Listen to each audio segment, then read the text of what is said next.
Bab 999. Pada saat itu, akan terjadi perang lagi. Tracy tidak peduli dengan hidup atau mati Tuan Besar, tapi dia peduli dengan perasaan anak-anak. Jadi, dia lebih memilih dirinya sendiri yang menjadi penjahat. Tracy meletakkan ponselnya, menoleh dan berkata kepada Tabib Hansen, "Tabib Hansen, ini rumahku. Anda bisa beristirahat di sini dan aku akan menjemput anakku sekarang." "Oke." Tabib Hansen mengangguk dan menasihati. Keharmonisan adalah hal yang paling berharga. Tracy sedikit terkejut. Dia tidak mengatakan apa-apa. Tapi Tabib Hansen sepertinya tahu pertanda antara keluarga Moore dan keluarga Wollens. Kata sederhana ini mengandung makna yang mendalam. Tracy berterima kasih padanya dan menyapa Amanda. Lalu kembali ke ruangan untuk menelepon Daniel. "Apa kamu mengantar Carla ke rumah Tuan Besar?" Tabib Hansen dijemput oleh keluarga Mormu. Daniel tidak menjawab pertanyaannya. Jadi dia menerima telepon dari Tracy. Dia mengerti apa yang sedang terjadi. Benar, Tracy langsung mengakuinya. Apa Lorenzo yang melakukannya? Nada bicara Daniel menjadi muram. Apa yang ingin dia lakukan? Apa hal ini masih perlu bertanya? Tracy bertanya balik. Keluarga Wollensmu menindas dengan kejam. Kakakku hanya ingin membelaku. Dia pembuat onar. Daniel marah. Grup Wollens sudah dibuat hancur berantakan olehnya. Masih belum cukup. Dia menculik Tabib Hansen dan menunda pengobatan Carla. Bisakah kamu tidak melibatkan anak dalam masalah orang dewasa? Tidak akan tertunda. Tracy berkata dengan dingin.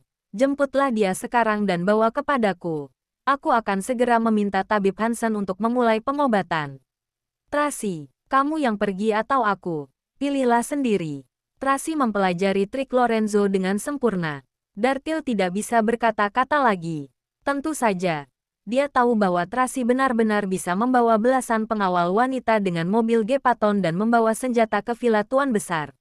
Jika seperti ini, pertempuran tidak akan bisa dihindari. Jadi, dia hanya bisa menuruti perkataannya. Oke, Daniel benar-benar takut pada Tracy. Aku akan berdiskusi dengan Tuan Besar dulu. Tunggu kabarku. Ini bukan negosiasi. Harus dilaksanakan. Tracy sama sekali tidak memberikan kelonggaran. Saya ingin melihat anak itu sebelum jam 7 malam ini. Jika tidak, saya akan langsung menemui Tuan Besar untuk mengambil Carla.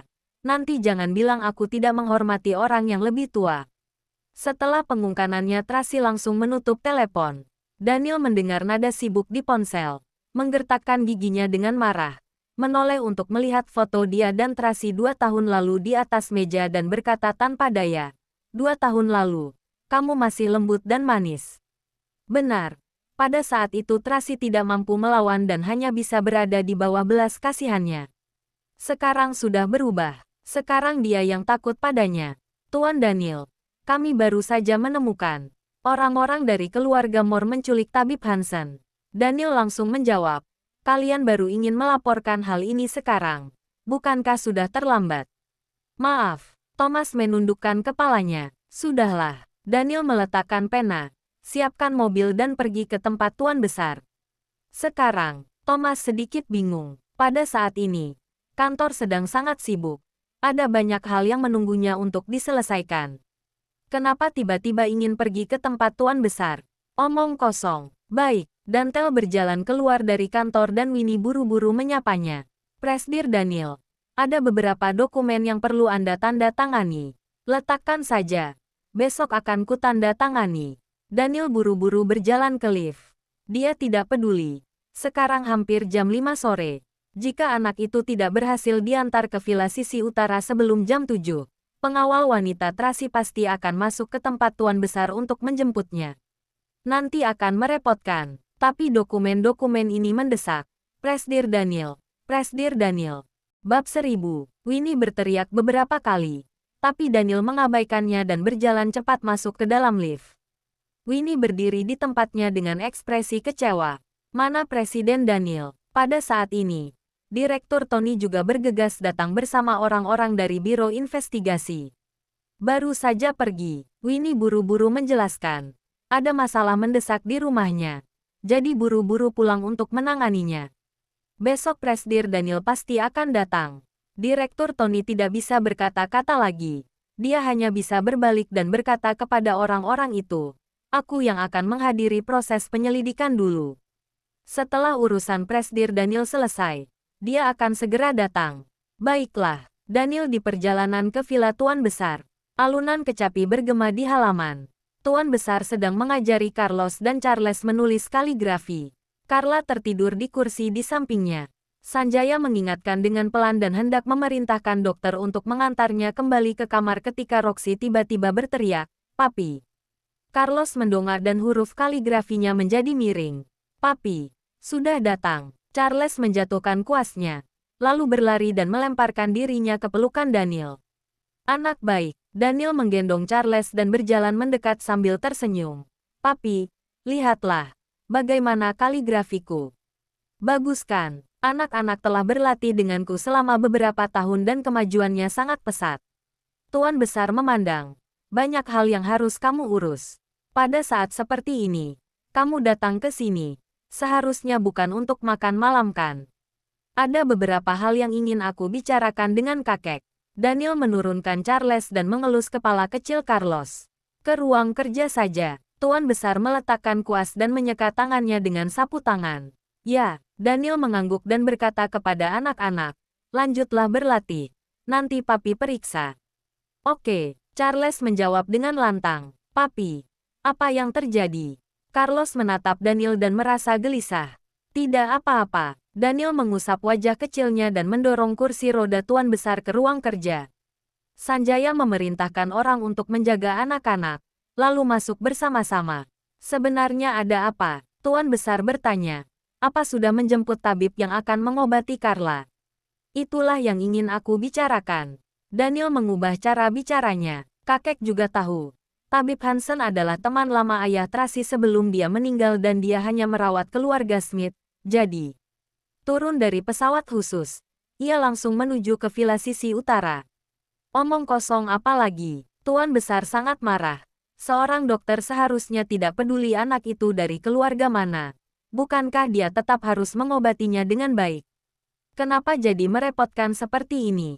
Selain itu, bukankah kamu mengutus Hartono menjemputnya? Dia seharusnya membawanya ke keluarga Wollens. Kenapa malah membiarkannya pergi ke Villa sisi utara? Apa keluarga Moore menculiknya? Kakek sudah berpikiran buruk pada Tracy. Dia tidak tahu tentang hal itu. Daniel segera menjelaskan. Memang ada orang-orang dari keluarga Moore yang datang untuk menjemput Tabib Hansen. Tapi Tabib Hansen sendiri yang mengikuti mereka secara sukarela. Apa yang sebenarnya ingin mereka lakukan? Tuan Besar cemas. "Aku tahu keluarga Wollens berutang padanya. Tapi sekarang menyangkut nyawa seorang anak. Kenapa dia seperti ini?" "Tidak ada yang lain. Aku hanya ingin membawa Carla ke Villa sisi utara untuk menjalani pengobatan." Daniel mengamati wajah Tuan Besar dan berkata dengan hati-hati, "Aku datang ke sini untuk menjemput Carla." "Kamu," Tuan Besar sangat marah. "Kamu tidak mencoba meyakinkannya. Tapi kamu datang untuk menjemputnya. Carla masih sakit. Dia baru saja pindah rumah pagi hari ini. Dan sekarang kamu menyuruhnya pindah lagi ke Villa sisi utara. Kamu mungkin tidak keberatan akan hal itu. Tapi aku merasa kasihan padanya." "Aku tahu kakek merasa kasihan padanya. Aku juga merasa kasihan. Maminya juga merasa kasihan. Jadi aku ingin mengobatinya dengan baik." Daniel berkata dengan lembut. Hubungan Carla dengan kakek sangat baik. Tapi yang lebih mereka butuhkan adalah papi dan maminya. "Kamu mengantarnya ke sana. Apa nanti kamu bisa membawanya kembali?" Tuan Besar sangat sensitif terhadap masalah ini. "Aku takut dia pergi dan tidak kembali lagi."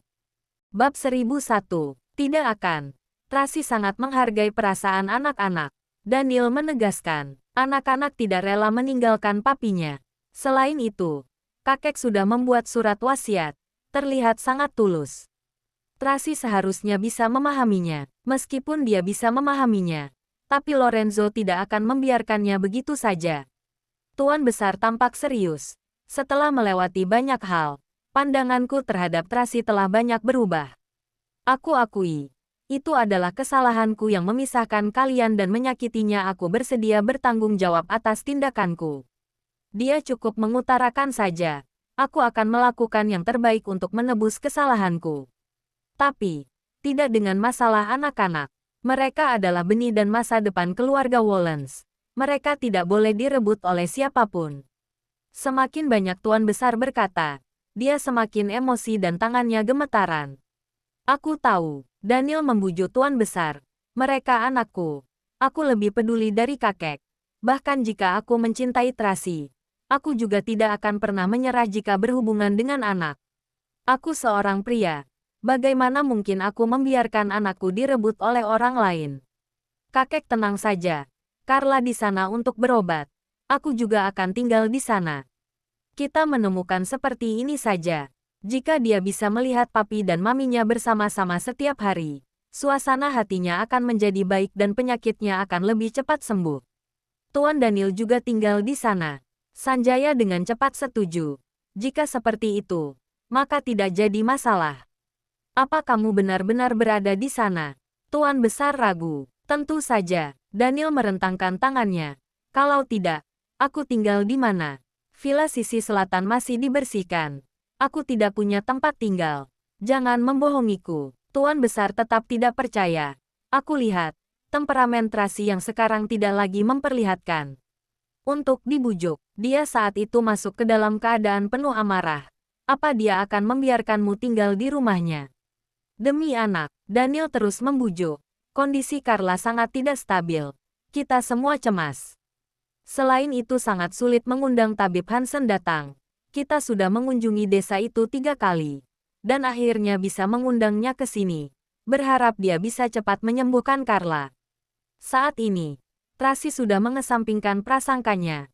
Dan bekerja sama denganku untuk menyelesaikan tugas ini. Meskipun temperamen Nona Tracy buruk, tapi dia benar-benar mencintai anaknya. Sanjaya membantunya berbicara. Bagaimanapun dia adalah anak kandungnya. Aku percaya pada hal ini. Tuan Besar berpikir sekian lama. Dan akhirnya mengangguk. Baiklah. Karena kamu berkata begitu, aku tidak bisa menghentikannya. Tapi setelah Carla sembuh, kamu harus membawa mereka bertiga pulang secara utuh. Aku berjanji pada kakek. Daniel berhasil menjemput ketiga anaknya. Dan anak-anak sangat senang mengetahui bahwa mereka akan pergi ke tempat maminya. Senyum cerah muncul di wajah Carlos yang awalnya muram. Charles langsung melompat dari sofa, bertepuk tangan dan bersorak gembira. Carla juga bertepuk tangan dan berkata dengan gembira, "Yeay, bertemu mami, bilang sampai jumpa pada kakek buyut." Sampai jumpa kakek buyut, anak-anak jangan nakal. Setelah sembuh, kalian harus pulang mengerti. Tuan Besar memegang tangan kecil Carlos dan Charles. Ia enggan melepaskannya. Telepon kakek buyut setiap hari. Beritahu kondisi kalian. Jika terjadi sesuatu, kalian harus memberitahu kakek buyut. Mengerti? Kakek buyut tenang saja. Anak-anak tidak sabar. Mereka berlari keluar, bersorak dan naik mobil. Tuan Besar duduk di kursi roda sambil melihat punggung kecil anak-anak. Matanya memerah. Jangan sedih. Aku akan membawanya kembali setelah sembuh. Daniel menghiburnya lalu naik mobil. Dan mendesak dengan suara rendah. Cepat pergi. Cepat. Dia takut Tuan Besar berubah pikiran. Dan tidak membiarkan anak-anak pergi. Baik. Hartono segera menyalakan mobil. Lalu melaju. Bab 1002. Tuan Besar menyaksikan mobil menghilang dari halaman. Ia merasa gelisah. Kenapa aku merasa sedang ditipu oleh Daniel? Kenapa aku merasa ada sesuatu yang tidak beres? Tidak. Cepat kejar mereka dan bawa anak-anak kembali. Astaga. Tuan Besar. Jangan seperti ini. Sanjaya buru-buru menasihati. Perkataan Tuan Daniel benar. Dia lebih peduli pada anak-anak daripada Anda dan dia tidak mungkin membiarkan keluarga Moore merebut anak-anak. Anda tenang saja. Tapi, dia mengemudi dengan sangat cepat. Aku merasa seperti ada sesuatu. Tuan Besar merasa tidak nyaman. Sekarang bocah ingusan itu sudah belajar tidak patuh. Dulu jika terjadi sesuatu, dia selalu melawanku. Tapi sekarang dia belajar untuk membujukku. Lihatlah katanya hari ini. Dulu, jika tidak dipukul, dia tidak akan membuka mulut. Ini hal yang baik. Dia sudah tumbuh dewasa. Sanjaya berkata, Tuan Daniel sudah sebesar ini dan sudah melewati asam garam di dunia bisnis. Anda harus mempercayainya. Tapi, kumohon, jangan seperti ini. Sanjaya cemas. Coba Anda berpikir, mengapa orang-orang dari Kelumor merebut tabib Hansen? Bukankah karena dulu Nona Tracy dianiaya oleh keluarga Wollens kita? Saat itu, demi Victoria, Anda mengutus orang untuk menggantikan Nona Tracy. Ini merupakan pelanggaran besar baginya. Sekarang Nona Tracy tidak bersedia masuk ke rumah Wollens. Tapi karena dia ingin anaknya, jadi dia menggunakan cara seperti ini. Menurutku, selama Anda tidak campur tangan, Tuan Daniel cepat atau lambat akan bisa membujuk Nona Tracy dan mungkin meminta kembali ke keluarga Wollens. Keluarga akan bersatu kembali. Semua orang akan bahagia. Kamu sedang bermimpi, Tuan Besar berkata dengan marah. Bahkan jika mereka berdua bersedia, apakah ancaman Lorenzo akan diam saja? Perselisihan antara keluarga Moore dan Wollens tidak dapat menyelesaikannya. Benar juga, aku masih khawatir. Minta orang untuk mengikuti mereka. Tuan Besar menginstruksikan. Jangan mengganggunya. Awasi saja Daniel. Lihat apakah dia hanya mengantar anak-anak ke villa sisi utara atau tinggal di sana. Oke, akan segera kulaksanakan. Mobil Rolls-Royce Phantom hitam menuju ke arah villa sisi utara. Anak-anak dengan senang hati menantikan kehidupan keluarga yang lengkap. Daniel memandang mereka dengan lembut dan dia melihatnya sekilas. Tadi dia hanya ingin membujuk Tuan Besar, jadi mengatakan hal-hal itu. Sekarang dia berpikir, sebenarnya tinggal di sana juga ide yang bagus. Tidak hanya bisa mengawasi anak-anak, tapi juga bisa dekat dengan Tracy. Memikirkan hal ini, bibir Daniel terangkat. Tuan Daniel, ada mobil yang mengikuti kita. Thomas melaporkan. Sepertinya orangnya Tuan Besar. Apa ingin menyingkirkan mereka? Hartono bertanya. Tidak perlu. Daniel berkata dengan santai. Berpura-puralah tidak tahu. Kendarai mobil seperti biasa. Baiklah. Hartono lanjut mengemudi. Cepatlah. Daniel melihat jam tangannya. Ia cemas karena waktunya agak mepet. Baik. Hartono meningkatkan laju kecepatannya. Daniel hendak berbicara dengan anak-anak ketika telepon berdering. Dia memberi isyarat kepada anak-anak, lalu mengangkat telepon. Halo. Sudah dijemput. Tracy dengan cemas menunggu di rumah. Tapi ketika menelepon, dia pura-pura dingin dan sombong. Kenapa buru-buru? Masih ada waktu kan? Daniel sengaja menggodanya. Sisa 5 menit lagi. Bawahanku sudah menyiapkan semua senjata mereka. Jika kamu tidak mengantar anak-anak, sekarang aku akan pergi ke rumah Tuan Besar untuk menjemput mereka. Setelah mengatakannya, Tracy melepaskan tembakan ke arah yang tidak jauh. Terdengar suara dor yang keras dan seketika ranting-ranting berjatuhan, menakuti burung yang terbang. Daniel terdiam. Sekarang wanita ini benar-benar menjadi wanita pemarah. 4 menit lagi, Tracy kehilangan kesabarannya dan langsung memerintahkan. Siapkan mobilnya. Bersiap untuk pergi. Baik, kita akan segera sampai di sana. Daniel buru-buru berkata, sudah setengah jalan ke villa sisi utara. Jangan berbohong padaku. Tracy mengucapkan kalimat ini, lalu menutup telepon dan memerintahkan. Periksa kamera CCTV. Apa mereka sudah tiba? Baik, bab 1003. Karena Carla sakit, Hartono tidak berani mempercepat laju. Jadi tetap menunda 3 menit. Naomi memimpin pasukan menunggu di gerbang halaman. Puluhan pengawal wanita semuanya memegang senjata dan melontarkan galak. Wanita-wanita ini benar-benar galak. Thomas hanya bisa menghela napas. Jangan main-main dengan mereka. Emosinya membara seperti api. Hartono mengingatkan dengan suara rendah. Begitu kata ini terucap, terdengar kicau elang dari luar dan Roxy memaksa keluar dari jendela mobil. Terbang keluar dan mendarat di punggung tangan tuannya, Tracy Moore. Mami, Charles menjulurkan kepalanya keluar dari jendela mobil dan melambaikan tangan dengan gembira pada Tracy. Charles. Tracy sangat senang dan buru-buru menyapanya. Mobil berhenti. Thomas menggendong Carlos dan Charles turun dari mobil. Charles melemparkan dirinya ke dalam pelukan Tracy. Memeluk erat-erat. Mami, kukira harus menunggu sangat lama baru bisa bertemu denganmu lagi. Tak disangka bisa bertemu sesegera ini. Apa kamu senang bertemu dengan Mami? Tracy bertanya sambil memegangi pipi kecilnya. Senang. Charles mengangguk-angguk. Baguslah. Tracy mencium pipi tembemnya. Mami. Carlos berlari. Ingin memeluk Mami dan membiarkan Mami menciumnya. Tapi kepribadiannya yang dingin tidak mengizinkannya melakukannya. Jadi dia hanya bisa melihat dari kejauhan. Carlos, Tracy memeluk dan mencium keningnya. Mami sudah bilang, kita akan segera bertemu lagi. Mami tidak bohong padamu kan? Iya, Carlos tersipu dan mengangguk. Lalu memeluk leher Tracy dengan erat. Mami, kuharap kita tidak akan berpisah selamanya. Iya, Mami tidak akan pernah meninggalkanmu lagi. Tracy menepuk punggung Carlos. Anak baik. Mami, terdengar suara kecil dan serak Carla. Tangan kecilnya yang kurus terulur ke arah Tracy. Tracy buru-buru mendekat, lalu memeluk Carla. Carla telah kehilangan banyak berat badan karena sakitnya ini dan dia masih belum bisa berjalan tegak. Setiap hari dia berbaring di kasur atau duduk di kursi roda. Bahkan untuk berbicara pun sudah tidak ada tenaga.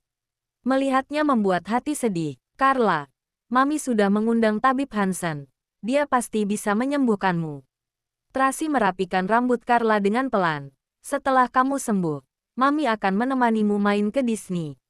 Iya, terima kasih Mami.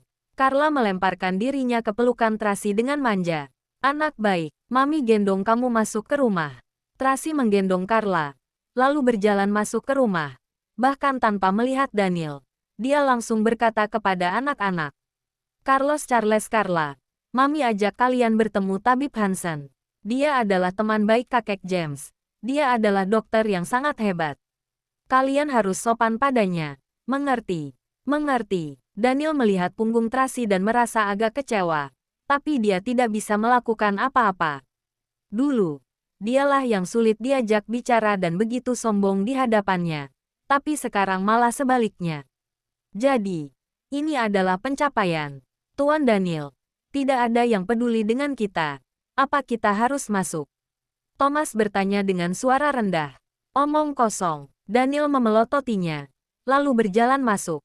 Naomi tidak menghentikan mereka, tapi tidak menyambut mereka juga. Daniel duduk dengan bermuka tebal di sofa sambil menuangkan segelas teh untuk dirinya sendiri.